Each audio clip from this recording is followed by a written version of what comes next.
এবার জর্ডানের মার্কিন সামরিক স্থাপনায় ইরানের তাণ্ডব, যুক্তরাষ্ট্রের অত্যাধুনিক রিপার ড্রোন ভূপাতিতের দাবি আইআরজিসি। টানা নবম রাতের মতো ইরানে যুক্তরাষ্ট্রের হামলা, ড্রোন যুদ্ধবিমান দিয়ে একযোগে তেহরানের 5 এলাকায় আঘাত, পাল্টা জবাবের হুঁশিয়ারি দিল খামেনির দেশ।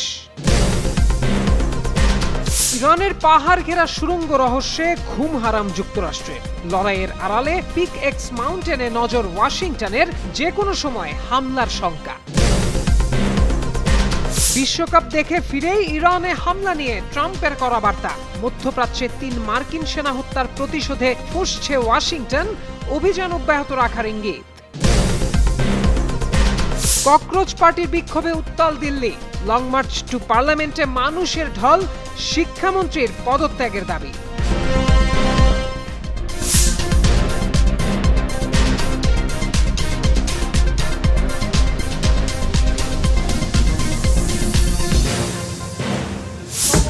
মধ্যপ্রাচ্যে আবারও উত্তেজনা চরমে। জর্ডানে থাকা মার্কিন সামরিক স্থাপনায় ক্ষেপণাস্ত্র হামলা চালানোর দাবি করেছে ইরানের Islamic revolutionary guard corps IRGC. একই সঙ্গে পশ্চিম ইরানের আকাশে একটি মার্কিন MQ-9 ড্রোন ভূপাতিত করার দাবিও করেছে তারা। আইআরজিসি বলছে, জর্ডানের আকাবা বিমানবন্দরে অবস্থানরত মার্কিন C-17 পরিবহন বিমান ও P-8 কমান্ড অ্যান্ড কন্ট্রোল বিমানকে লক্ষ্য করে ব্যালিস্টিক ক্ষেপণাস্ত্র হামলা চালিয়েছে তারা। আইআরজিসির দাবি, অপারেশন নাসর 2 এর 21তম ধাপের অংশ হিসেবে পরিচালিত এই হামলায় একাধিক সামরিক বিমান ক্ষতিগ্রস্ত হয়েছে। এদিকে ইরানের আধা সরকারি মেহের নিউজ এজেন্সি জানিয়েছে, কেরমানশাহ প্রদেশের আকাশে একটি মার্কিন MQ-9 ড্রোন শনাক্ত করে ভূপাতিত করা হয়েছে। অন্যদিকে যুক্তরাষ্ট্রের সেন্ট্রাল কমান্ড জানিয়েছে, তারা টানা নবম রাতের মতো ইরানের বিভিন্ন স্থাপনায় বিমান হামলা চালিয়েছে। ওয়াশিংটনের দাবি, হরমুজ প্রণালীতে আন্তর্জাতিক বাণিজ্যিক জাহাজে নিরাপত্তা নিশ্চিত করা এবং ইরানের সামরিক সক্ষমতা দুর্বল করাই এই অভিযানের লক্ষ্য। এদিকে যুক্তরাষ্ট্র ও ইরানের মধ্যে সাম্প্রতিক এই পাল্টাপাল্টি হামলা অব্যাহত থাকায় মধ্যপ্রাচ্যে নতুন করে বড় ধরনের সংঘাতের আশঙ্কা আরও জোরালো হয়ে উঠেছে। রাত নামলেই যেন নতুন করে শুরু হচ্ছে যুদ্ধ। টানা 9 রাত ধরে চলছে ক্ষেপণাস্ত্র, ড্রোন ও বিমান হামলার পাল্টাপাল্টি অভিযান। প্রতিটি রাত যেন আগের রাতের চেয়ে আরও অস্থির। শুধু ইরান ও যুক্তরাষ্ট্র নয়, এই সংঘাতের প্রভাব ছড়িয়ে পড়ছে মধ্যপ্রাচ্যে। বিশেষ করে বিশ্বের অন্যতম গুরুত্বপূর্ণ নৌপথ হরমুজ প্রণালীকে ঘিরে উত্তেজনা নতুন মাত্রা পেয়েছে, যাতে করে যুদ্ধবিরতি আশা ক্রমেই ফিকে হয়ে আসছে আর সংঘাত ছড়িয়ে পড়ার শঙ্কা বাড়ছে। এই পরিস্থিতিতে সোমবার টানা নবম রাতের মতো ইরানে হামলা চালিয়েছে যুক্তরাষ্ট্র। ইরানের রাষ্ট্রীয় ও স্থানীয় গণমাধ্যম জানিয়েছে, দক্ষিণের সিরিক, জার্ক ও চাবাহার এবং উত্তর পশ্চিমের তাবরিজ সহ কয়েকটি এলাকায় বিস্ফোরণের শব্দ শোনা গেছে। দক্ষিণ পশ্চিমের খুজেস্তান প্রদেশের মাশাহর ও ইমাম খোমেনি বন্দর এলাকাতেও হামলার খবর পাওয়া গেছে।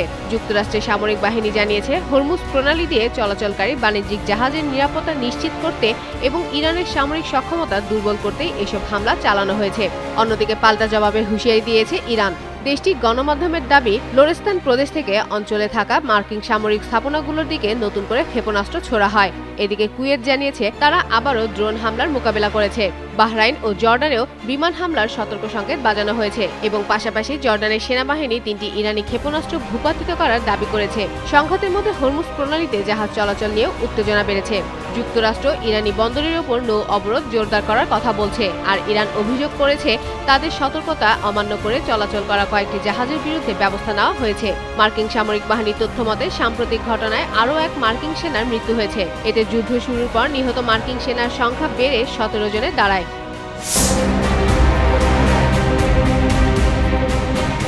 ইরানের পাহাড়ের নিচে লুকিয়ে আছে এমন এক বাংকার, যেখানে এমন সব সামরিক ও পারমাণবিক অবকাঠামো থাকতে পারে যা মধ্যপ্রাচ্যের শক্তির ভারসাম্য বদলে দিতে সক্ষম। এমনটাই আশঙ্কা যুক্তরাষ্ট্র ও পশ্চিমা গোয়েন্দা মহলের। আর সেই কারণেই ক্ষেপণাস্ত্রের লড়াইয়ের আড়ালে এখন ওয়াশিংটনের সবচেয়ে বড় নজর একটি পাহাড়, পিক এক্স মাউন্টেনে। নাতাঞ্জ পারমাণবিক স্থাপনার কাছের এই পাহাড়ের গভীরে কয়েক বছর ধরে নির্মাণ করা হয়েছে শক্তিশালী ভূগর্ভস্থ কমপ্লেক্স। উপগ্রহ চিত্র বিশ্লেষণে দেখা গেছে, এই টানেলগুলো এত গভীর যে প্রচলিত বোমা দিয়ে ধ্বংস করা কঠিন। পশ্চিমা বিশ্লেষকদের ধারণা, এখানে উন্নত সেন্ট্রিফিউজ, ইউরেনিয়াম সমৃদ্ধকরণ সংশ্লিষ্ট অবকাঠামো কিংবা সংবেদনশীল সামরিক সরঞ্জাম রাখা হতে পারে। যদিও ইরান বারবারের মতোই দাবি করে, তাদের পারমাণবিক কর্মসূচি শান্তিপূর্ণ।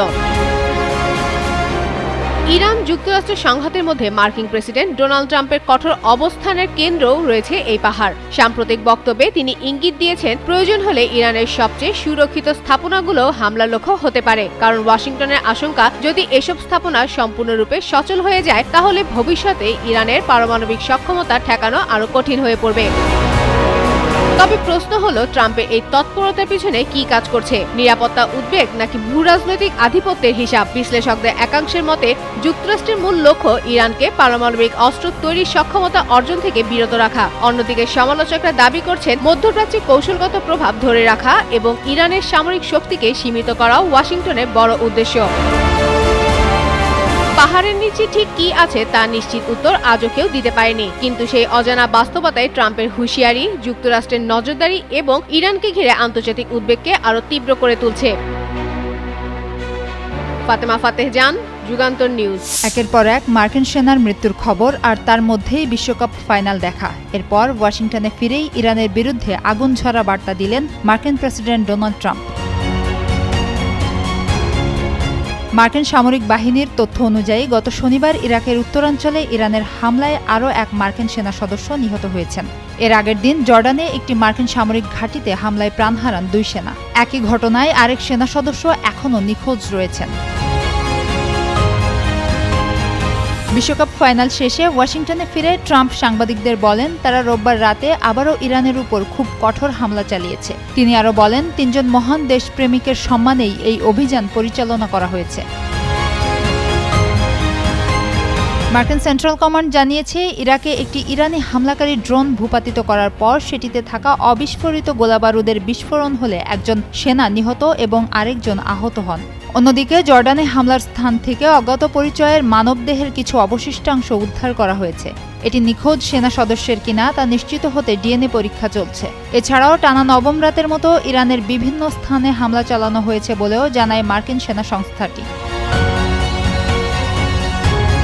এদিকে ইরানের ইসলামী বিপ্লবী গার্ড বাহিনী আইআরজিসির দাবি, তারা সিরিয়ায় শত্রু বাহিনীর নিয়ন্ত্রণ কেন্দ্রে অতর্কিত হামলা চালিয়েছে। অন্যদিকে কুয়েত বলছে, তারা নিজেদের আকাশসীমায় কয়েকটি ড্রোন প্রতিহত করেছে। সব মিলিয়ে মধ্যপ্রাচ্যে সংঘাত আরও ভয়ঙ্কর রূপ নিচ্ছে। পাল্টাপাল্টি হামলা, সেনা মৃত্যু এবং কড়া রাজনৈতিক বার্তা সবকিছুই ইঙ্গিত দিচ্ছে আরও উত্তপ্ত পরিস্থিতির। সুবর্ণা রহমান, যুগান্তর নিউজ। ইরানের সঙ্গে যুক্তরাষ্ট্রের চলমান ভয়াবহ সংঘাতের মধ্যেই বিশ্ব রাজনীতিতে নতুন করে চাঞ্চল্য। মার্কিন প্রেসিডেন্ট ডোনাল্ড ট্রাম্পকে হত্যার আহ্বান জানিয়ে তার মাথার দাম ঘোষণা করেছে ইরাক ভিত্তিক সশস্ত্র গোষ্ঠী ইসলামিক রেজিস্ট্যান্স ইন ইরাক। ঘোষিত পুরস্কারের পরিমাণ $1 কোটি, যা বাংলাদেশি মুদ্রায় প্রায় 123 কোটি 12 লাখ টাকা। বিবৃতিতে ট্রাম্পকে অপরাধী আখ্যা দিয়ে সংগঠনটি দাবি করেছে, তাদের সদস্য ও সমর্থকদের অনুদানের অর্থ থেকেই এই পুরস্কার তহবিল গঠন করা হয়েছে। তারা বলেছে, যে ব্যক্তি, প্রতিষ্ঠান বা গোষ্ঠী ট্রাম্পকে হত্যা করবে সে এই অর্থ পাবে। শুধু তাই নয়, বিবৃতিতে আরও বলা হয়, বিশ্বের স্বাধীনতাকামী মানুষ, শিশু ও বিজ্ঞানীদের হত্যাকারীকে খুঁজে বের করার চেষ্টা চালিয়ে যাবে। স্বৈরাচারীরা কখনো শান্তি পাবে না, আর সম্মানিত মানুষের ক্ষোভ থেকে ওই অপরাধী নিরাপদ আশ্রয়ও খুঁজে পাবে না। সংগঠনটি আরও দাবি করেছে, তাদের যোদ্ধাদের জন্য প্রতিশোধ নেওয়া একটি বাধ্যতামূলক অঙ্গীকার। তাদের ভাষায়, শহীদদের রক্ত অহংকারীদের সিংহাসন কাঁপিয়ে দেবে, যতক্ষণ না আগ্রাসনকারীরা পরাজিত হয় এবং স্বৈরাচারের দুর্গ ধসে পড়ে। কিন্তু হঠাৎ কেন এমন বিস্ফোরক ঘোষণা? সংবাদ মাধ্যম গালফ নিউজের এক প্রতিবেদনে বলা হয়েছে, সম্প্রতি ওয়াশিংটনে হোয়াইট হাউসে ইরাকের প্রধানমন্ত্রী আলী আল জাইদির সঙ্গে বৈঠকের সময় ট্রাম্প প্রকাশ্যে বলেন, 2020 সালে ইরানের শীর্ষ সামরিক কমান্ডার জেনারেল কাসেম সুলাইমানি এবং ইরাকের মিলিশিয়া নেতা আবু মাহাদি আল মুহাদ্দিসকে হত্যার অভিযানে তার ভূমিকা ছিল। ওই বক্তব্য প্রকাশ্যে আসার পরই তীব্র প্রতিক্রিয়া জানায় ইসলামিক রেজিস্ট্যান্স ইন ইরাক। সংগঠনটির দাবি, ওই হত্যাকাণ্ডের দায় ট্রাম্প নিজেই স্বীকার করেছেন, আর সেই ঘটনার জের ধরেই তার বিরুদ্ধে এই পুরস্কার ঘোষণা করা হয়েছে। তাহসিন বর্ণ, যুগান্তর নিউজ।